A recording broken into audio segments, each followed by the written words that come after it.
जय हिंद दोस्तों, आपका हमारे YouTube चैनल में एक बार फिर से स्वागत है। आज हम एसिडिक सवाल के बारे में चर्चा करेंगे। हम अम्लीय मृदा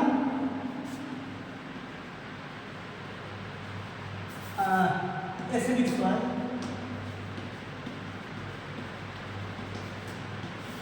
सवाल के बारे में आज हम चर्चा करेंगे। पहले एसिडिक सवाल के बारे में पहले हम जाएँ तो प्रॉब्लमेटिक रूप में अगर हमने तो प्रॉब्लमेटिक सवाल जिससे हम थोड़ा सा लेकर के चले तो प्रॉब्लमेटिक सवाल आपका मुख्यतः हम प्रॉब्लमेटिक सवाल के दो रूप में बताएंगे। ऐसे प्रॉब्लमेटिक सवाल बहुत है, वाटर लॉगिंग है, ये सब भी प्रॉब्लमेटिक है, लेकिन मुख्य जो आपका है प्रॉब्लमेटिक सवाल अगर हम उनको लेकर के चले तो पहला हमारा होता है एसिडिक सवाल और दूसरा का होता है मेरा बेसिक सवाल। एसिडिक और बेसिक, तो हम एसिडिक सवाल के आज हम मुख्यतः हम एसिडिक सवाल के बारे में चर्चा करेंगे। तो दोस्तों एसिडिक सवाल के बाद क्या है, पहले मैं आपको बताऊं कि एसिडिक सवाल जो होता है वो प्राय नम जलवायु वाले क्षेत्रों में पाई जाती है। नम जलवायु वाले क्षेत्र का मतलब जहाँ पे वर्षा अधिक होती है वहाँ पर उस वाले क्षेत्र को हम नम जलवायु वाले क्षेत्रों को हम क्या कहते हैं, एसिडिक सवाल कहते हैं। भारतवर्ष में कृषि के दृष्टिकोण से जो कृषि भूमि है उस दृष्टिकोण से लगभग 65% भाग जो होती है हमारी 65% भाग जो होती है वो किसी न किसी रूप से अम्लीय होती है। और हम और रिपोर्टों के आधार पर अगर हम देखें तो भारतवर्ष में हमारा 49 मिलियन हेक्टेयर एरिया जो है 49 मिलियन हेक्टेयर एरिया जो है वो किसी न किसी रूप में क्या है, अम्लीय है। इसमें से अगर हम देखें तो 23 मिलियन हेक्टेयर जो होता है वो हमारा जो इसका 23 मिलियन हेक्टेयर का जो अम्लीय मृदा का जो पीएच होता है वो लगभग क्या होता है 5.5 से छोटा होता है।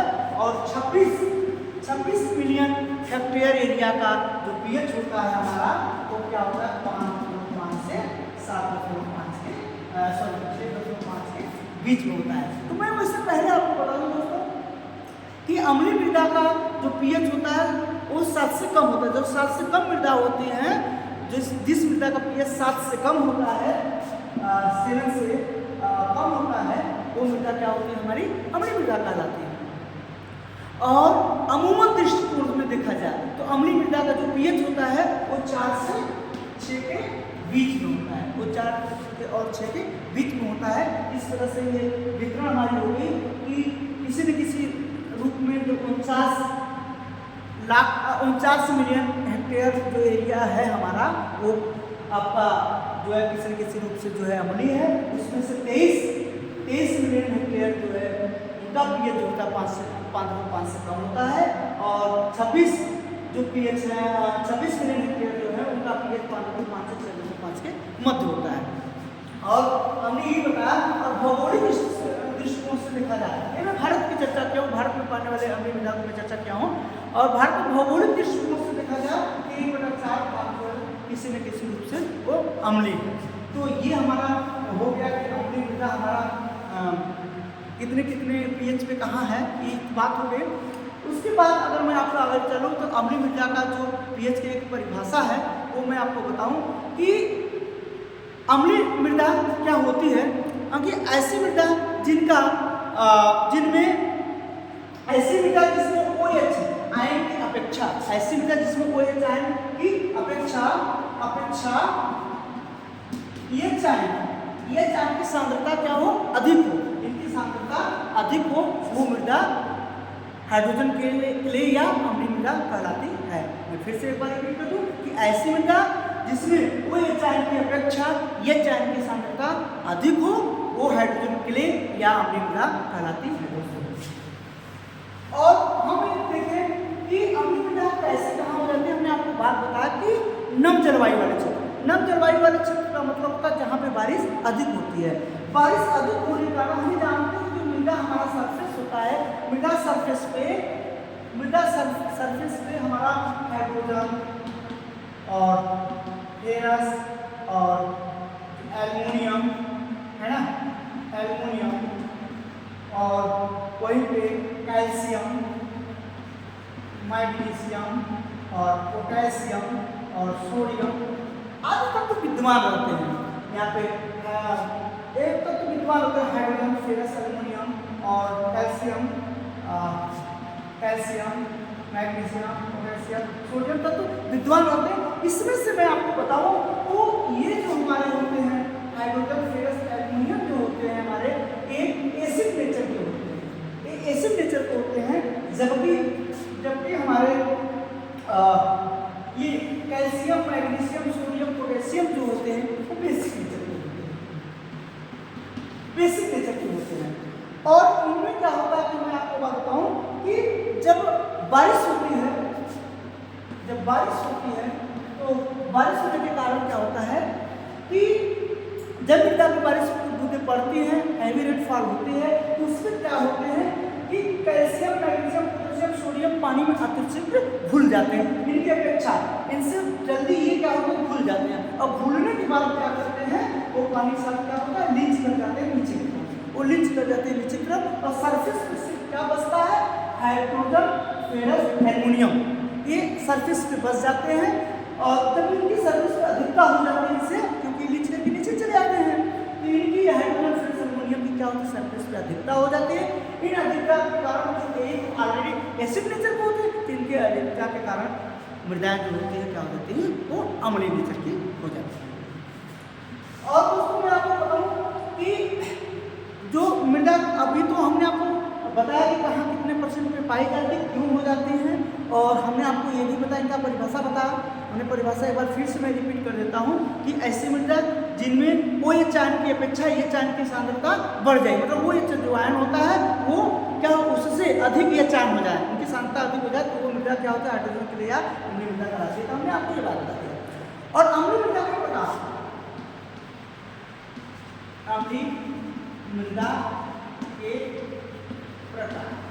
अब अम्लीय मृदा के मैं प्रकार की बात करूं तो अम्लीय मृदा अमूमन तो 3 टाइप के होते हैं, लेकिन मुख्यतः हम 2 ही टाइप मानते हैं। पहला क्या हो जाता है हमारा, हम उस हिसाब से देखें तो पहला हमारा हो जाता है कि सक्रिय अम्लीय मृदा, सक्रिय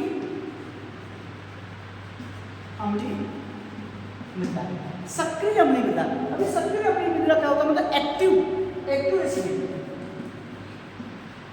एक्टिव मतलब जो सक्रिय है। सक्रिय अम्लीय मृदा क्या होता है, हम जानते हैं कि जो हमारा सॉइल होता है, सॉइल पार्टिकल है, जो सॉइल पार्टिकल में पोरोसिटी होती है, जिसमें क्या होते हैं सॉइल सॉल्यूशन रन करते हैं, और इस सॉइल सॉल्यूशन में हाइड्रोजन अगर विद्यमान है, तो हाइड्रोजन प्रेजेंट होने से, सॉइल सॉल्यूशन में हाइड्रोजन प्रेजेंट होने से वो मृदा क्या होती है, वो अम्लीय हो जाती है। तो मतलब सॉइल सॉल्यूशन में उपस्थित हाइड्रोजन के कारण अम्लीय जो मृदा होती है वो एक्टिव अम्लीय मृदा कहलाती है। ये पौधों को डायरेक्ट इफेक्ट भी डालते हैं। और हमारा जो आपका दूसरा है पैसिव विनमेसी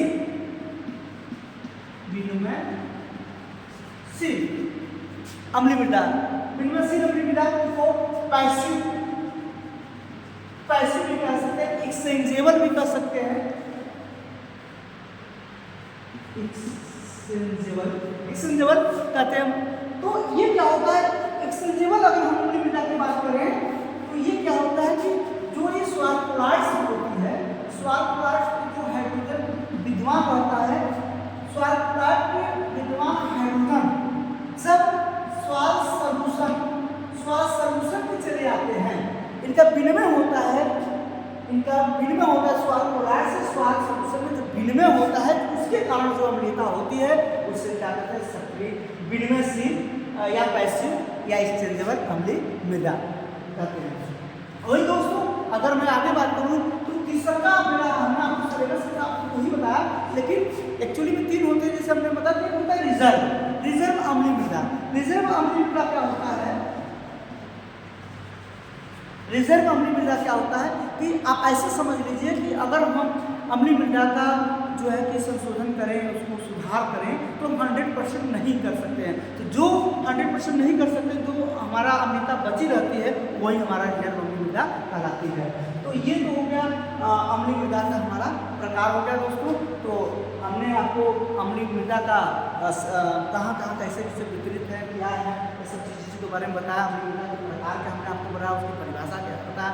अब हम आपको आगे अगर हम बताएं तो अम्लीय मृदा का जो है हमारा आगे है कि कारण, फैक्टर क्या है, कारक क्या है, क्यों अम्लीय मृदा होती है। कारक में होता है पहला हमारा कारण के रूप में, तो पहला हमारा होगा पैरेंट मटेरियल, पैतृक पदार्थ। हम पैतृक पदार्थ हैं।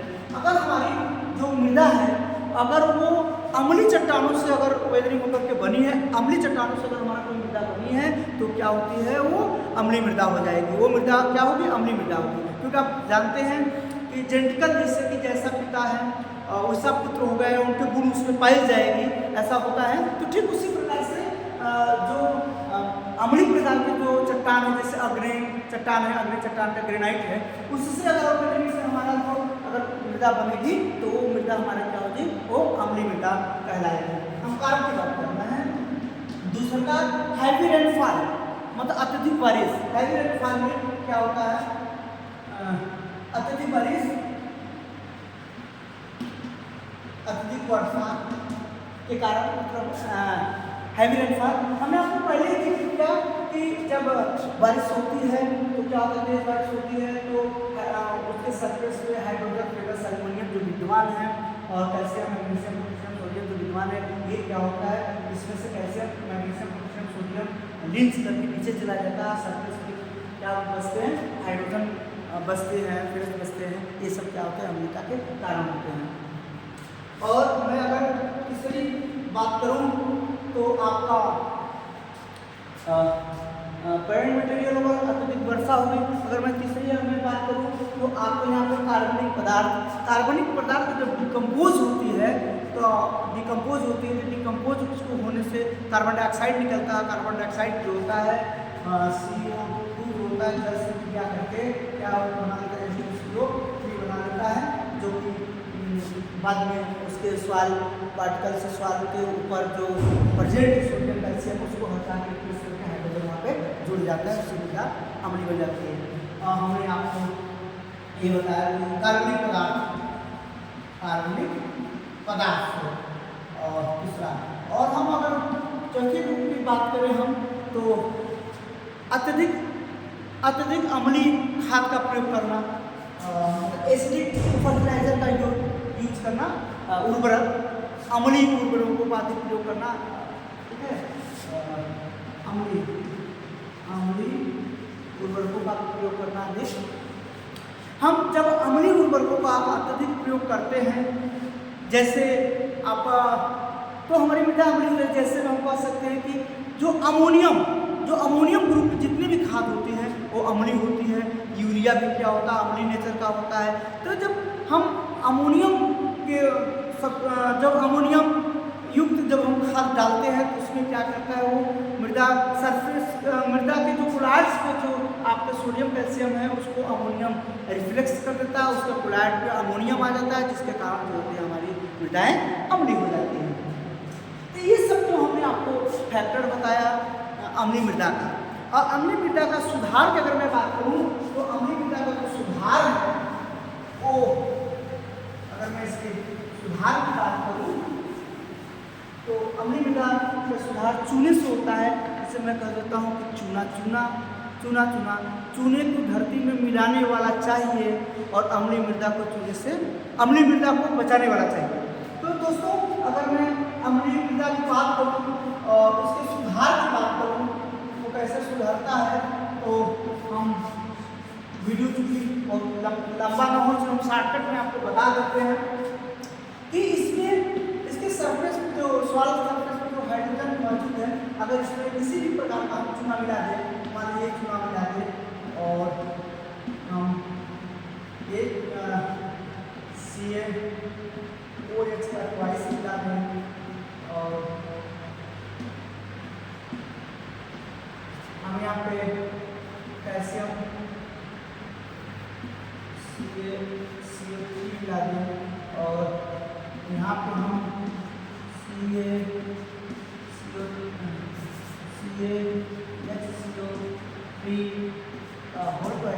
मिलाते हम उसको चुनने का प्रकार है। अगर हम इसको मिलाते जाएं तो क्या बनेगा, हमारे ये सवाल क्लोराइड से हाइड्रोजन को कैल्शियम रिफ्लेक्स कर देगा और यहाँ पे H के साथ O मिलके हमारा जल बना लेगा। ठीक उसी प्रकार से अगर हम यहाँ भी देखें तो क्या हो जाएगा, सवाल सरफेस से हाइड्रोजन को हटा के कैल्शियम मिल जाएगा और यहाँ पे क्या बना देगा, जल बनाएगा। और यहाँ भी सवाल पे कैल्शियम हाइड्रोजन की रिफ्लेक्स करके कैल्शियम बना करके यहाँ पे क्या बना लेगा, H2O बना लेगा और CO2 बना लेगा। ये भी उसी प्रकार से होगा आपका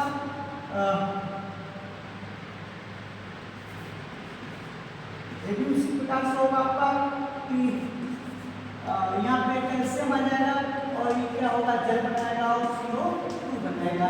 इस प्रकार से इसको रिफ्रेश कर देता है, हाइड्रोजन रिफ्लेक्स करता है, उसको कैल्शियम आ जाता है और उसकी अम्लता को दूर किया जाता है। और एक है आपको फिर बाद डोलोमाइट भी है, डोलोमाइट भी है आपका कैल्शियम कार्बोनेट और फिर मैग्नीशियम कार्बोनेट। ये डोलोमाइट भी डाल करके हम चूना का सुधार कर सकते हैं, स्मग डाल करके कर सकते हैं, मतलब कई वीडियोस हम कर सकते हैं। दोस्तों आज के लिए इतना ही। अगर और वीडियो आपको चाहिए तो आप जो है कि हमसे डिमांड कर सकते हैं, हम आगे वीडियो नेक्स्ट वीडियो फिर हम बनाएंगे। इसके अगली जो वीडियो हम बेसिक सवाल के हम चर्चा करेंगे। और यदि आपको आज की वीडियो अच्छी लगे, सही लगे, आपको समझ में आ रही हो, तब आप वीडियो को लाइक कीजिए, सब्सक्राइब कीजिए। तब तक के लिए धन्यवाद।